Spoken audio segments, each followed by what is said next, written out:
On a summer night in 1907, one of the most valuable treasures in Ireland vanished without a trace from one of the most secure buildings in the country. Welcome back to History and Mystery. I'm your host, Taylor, and we are going to talk about the infamous diamond heist of the crown jewels of Ireland. The jewels belonged to an ancient order of knights. They were locked inside a not-so-secure safe in Dublin Castle, and yet somehow the safe was opened and the jewels disappeared. No forced entry, no witnesses. And more than a century later, they have never been found. This is the mystery of the Irish crown jewel heist. To understand why this theft was such a massive scandal, we have to understand what the jewels actually were. These weren't technically the crown jewels of the monarch. Instead, they belonged to an elite chivalric order known as the Order of St. Patrick.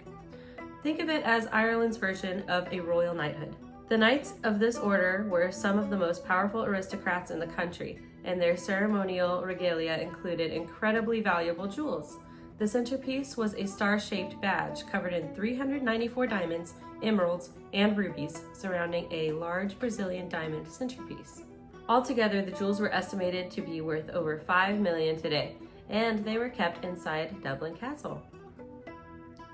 Here goes the mystery. The man responsible for protecting these priceless jewels was a man named Sir Arthur Vickers. Vickers was the Ulster King of Arms, essentially the official in charge of heraldry and ceremonial regalia in Ireland, which means protecting the jewels was literally his job. Vickers reportedly took the jewels out of the safe and showed them to friends during drinking parties inside Dublin Castle. Who hired this guy? Some accounts say guests were even allowed to hold them. Not exactly top-tier security for priceless relics. It gets worse. They weren't even kept in a particularly strong safe.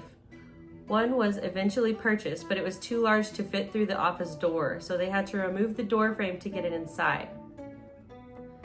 This was poorly organized. According to records, the safe barely even worked properly. Oh my gosh. They were stored inside a crappy safe in Vickers' office inside Dublin Castle.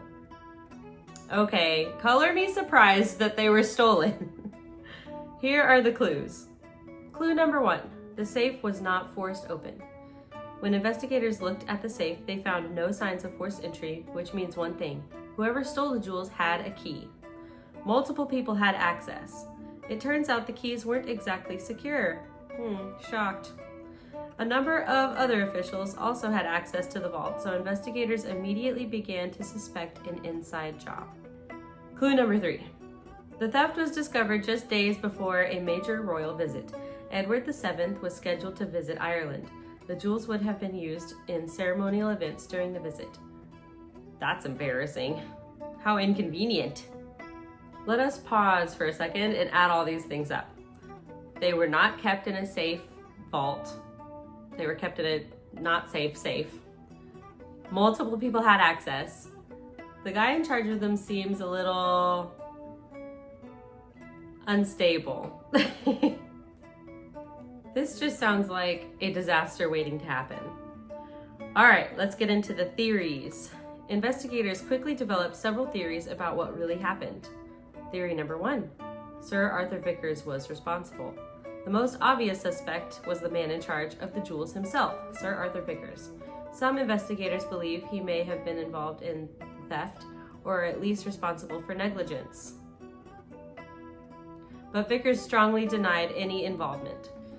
Theory number 2. Another theory suggests something even more scandalous.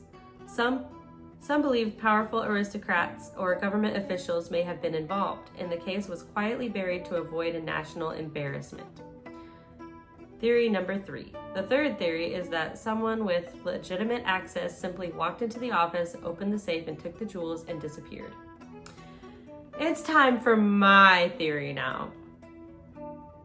There is another suspect in the story that makes the mystery even stranger. A man named Richard William Howard Gorges. Gorges or Gorgeous? Gorges was a British Army officer who had connections to someone, keep that someone in mind for a second, inside Dublin Castle. And according to several accusations made years later in Parliament, he may have played a key role in the theft.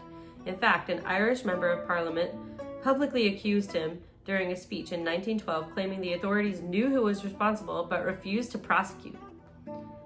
And here is why the government is speculated to have not prosecuted to avoid scandal. Remember that someone from earlier? Francis Shackleton.